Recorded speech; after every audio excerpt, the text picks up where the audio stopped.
Durante una conversación franca y profunda, Benjamín Cuellar reflexionó sobre la actual situación política y judicial de El Salvador, evidenciando lo que él describe como un sistema de justicia administrado no impartido. Es decir, una justicia manipulada por el poder político que actúa selectivamente según intereses del régimen de Nayib Bukele. Cuellar denuncia que exfuncionarios afines al gobierno como el exdiputado arenero David Reyes, acusado de enriquecimiento ilícito por más de $200,000, son tratados con indulgencia, devuelven el dinero, se les inhabilita y nada más ocurre.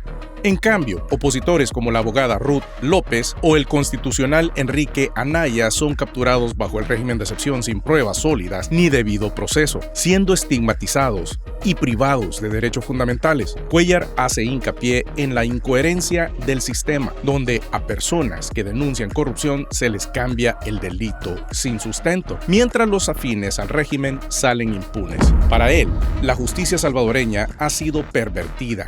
Ya no se hace justicia, sino que se administra, como si dependiera de favores, pagos o amistades. Este fenómeno no es nuevo, pero ha alcanzado niveles alarmantes bajo el actual régimen. Cuellar también critica el uso del régimen de excepción como herramienta de represión política, que ha servido no solo para enfrentar la criminalidad, que, según él, no ha sido erradicada, sino perfeccionada y elitizada en forma de mafias estatales, sino para silenciar a voces disidentes.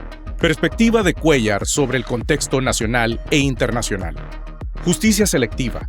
El sistema persigue a quien denuncia la corrupción mientras protege a quienes se alinean con el poder. Impunidad estructural. El eje de la historia salvadoreña es la impunidad, desde la dictadura de Martínez, pasando por la guerra civil hasta el presente. Crisis ética en el Estado. Cuellar lamenta que muchos funcionarios carecen de principios y dignidad, vendiéndose por favores. Rescata figuras íntegras, como el juez Antonio Durán, quien ha mantenido su coherencia y dignidad frente a las presiones. Riesgos personales. Aunque muchos le preguntan si teme ser capturado como otros opositores, Cuellar afirma que su lucha es por el país y que no tiene miedo porque su actuar ha sido transparente y dentro del marco legal. En cuanto a la situación internacional, Cuellar identifica una implosión de Estados Unidos y la decadencia del sistema que ha sostenido a líderes autoritarios. Critica a personajes como Donald Trump y sus aliados en América Latina, como Bukele y Javier Milei, señalando que el liderazgo populista sin principios está colapsando. También denuncia el genocidio en Gaza, promovido por Netanyahu, y afirma que estamos siendo testigos de un cambio de orden mundial, con China e India ganando terreno. Editorial. No más héroes, por favor.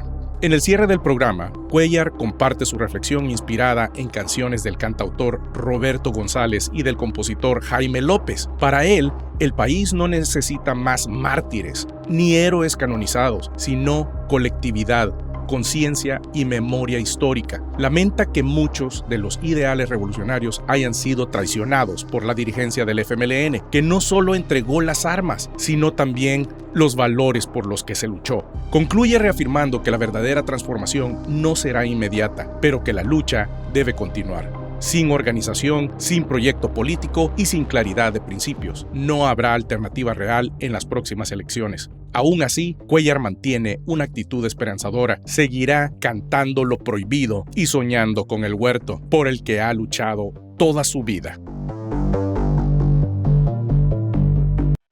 Emil Klein. Demorar, inferir, socavar. En público, Nayib Bukele es presentado como el gran vencedor en la guerra contra las pandillas, con el respaldo de Donald Trump, quien lo llamó estúpido, pero también un presidente magnífico. El Salvador ha recibido elogios internacionales por convertir uno de los países más violentos del mundo en uno de los más seguros, pero tras bambalinas, la historia es otra. Una investigación de ProPublica basada en documentos, entrevistas y expedientes judiciales revela cómo el gobierno de Bukele saboteó deliberadamente los esfuerzos estadounidenses para desmantelar a la MS-13, especialmente cuando estos esfuerzos amenazaban con exponer un supuesto pacto entre el gobierno salvadoreño y los cabecillas de la pandilla.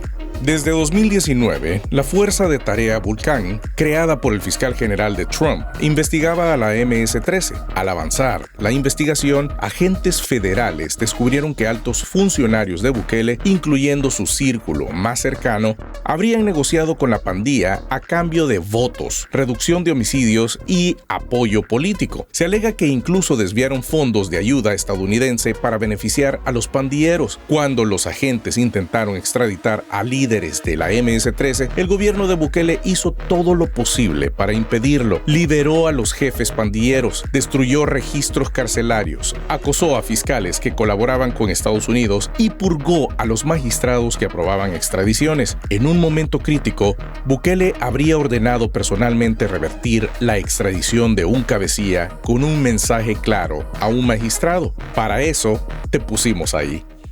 Muy bien, damas y caballeros, y para que ustedes puedan entender este pedazo, porque he hecho un resumen, de verdad, un resumen de toda esta información, que es mucha, pero es preciso que yo les lea este pedacito de noticia. Dice, el primer choque tuvo que ver con Armando Melgar Díaz, acusado de ser un líder de la MS-13, que actuaba como intermediario entre las pandillas en Estados Unidos y los cabecillas en El Salvador.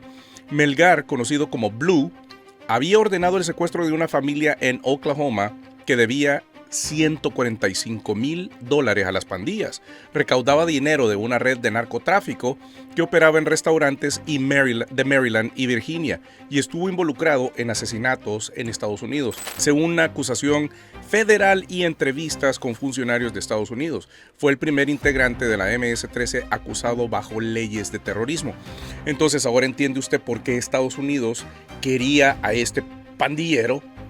Quería que juzgaran a este pandillero en Estados Unidos. Bueno, la recién constituida Corte Suprema votó la aprobación de la extradición de Melgar, pero después revirtió su decisión y anunció que el asunto requería un análisis adicional. Más tarde, el nuevo fiscal general de Bukele pidió que se detuviera la extradición. La razón: Estados Unidos no había garantizado que no iba a pedir la pena de muerte o la prisión perpetua, condenas que no se permiten bajo la ley salvadoreña, que eso es lo de menos. El crimen se cometió en ese país y se acatan las leyes de ese país. La justificación no tenía ningún sentido para los fiscales de Vulcan. El Departamento de Justicia ya había prometido que no iba a pedir tales castigos contra Melgar, según archivos y entrevistas. Funcionarios estadounidenses y salvadoreños atribuyeron la revocación repentina al temor a que Melgar podría vincular a Bukele y su gobierno al pacto con la MS-13. Melgar Díaz iba a ser el caso de prueba, dijo Musto. Iba a ser una victoria fácil para Vulcan. Información obtenida por agentes de Estados Unidos incluye acusaciones de que el asesor judicial de Bukele, Conan Castro Ramírez, llamó a uno de los nuevos magistrados de la Corte Suprema y le dijo que encontrara la manera de parar la extradición de Melgar. Según entrevistas, cuando el juez objetó y dijo que la extradición ya estaba aprobada, Castro, presuntamente, le ordenó que la revirtiera. Para eso te pusimos ahí, le dijo, según las entrevistas. Luego, el Departamento de Estado sancionó a Castro por su papel en ayudar a la destitución inapropiada de los magistrados de la Corte Suprema de Justicia y el fiscal general. Castro no respondió a los intentos de contactar con él. Ok, y eso es lo que ha sucedido con este pandillero y con Bukele. En 2021, el fiscal general salvadoreño Raúl Melara y su equipo viajaron a Washington para presentar pruebas contundentes, grabaciones, videos, interceptaciones telefónicas que apuntaban a un pacto entre funcionarios del gobierno y los líderes de la MS-13. Días después, el revuelo político es lo que ha generado la decisión de la Asamblea Legislativa. En su primer día de trabajo, como tú bien lo apuntabas, hay condenas nacionales e internacionales ante esta decisión de destituir a los magistrados de la Sala de lo Constitucional y también no solo destituirlos, sino elegir y juramentar a los sustitutos. En el caso también del fiscal general Raúl Melara, fue nombrado Rodolfo Delgado para sustituirlo en el cargo, que tomaron posesión de inmediato. En el caso del fiscal, los diputados de Nuevas Ideas, el partido del presidente Nayib Bukele, explicaban que era por sus vínculos con la opositora Alianza Republicana Nacionalista Arena, un partido de oposición, pero también hay que decirlo, el fiscal mantenía abiertas al menos 17 investigaciones penales por supuestos malos manejos de fondos públicos durante la pandemia de COVID-19, algo que el gobierno ha rechazado. Bukele orquestó la destitución de Melara y 5 magistrados de la Corte Suprema, paralizando de inmediato las extradiciones. La administración Biden reaccionó sancionando a 3 aliados claves de Bukele, Carlos Marroquín, Osiris Luna y Carolina Recinos, por corrupción y vínculos con pandillas. Pero la presión disminuyó y con el tiempo la investigación Vulcán fue perdiendo apoyo. Mientras tanto, al menos 8 funcionarios salvadoreños que colaboraron con la investigación huyeron del país por temor a represalias y la cooperación entre ambos gobiernos colapsó. A pesar de que Estados Unidos había reunido más de 92,000 páginas de evidencia, grabaciones y testimonios, Bukele logró impedir que los líderes más comprometidos con el pacto fueran extraditados. A cambio, Trump accedió a deportar a esos mismos líderes de regreso a El Salvador, como ocurrió en 2025 con César López Larios, alias Greñas, y otros. Fue una extradición al revés. En lugar de enviarlos a juicio en Estados Unidos, se les regresó al gobierno que los protegió. Todo esto ocurrió mientras Bukele consolidaba su imagen de duro contra el crimen, construía la megacárcel del Secot y mantenía encarcelados a miles de jóvenes pandilleros de bajo rango que no representan un peligro político. Pero los líderes, esos que podrían hablar y testificar, esos siguen siendo intocables. Emil Klein.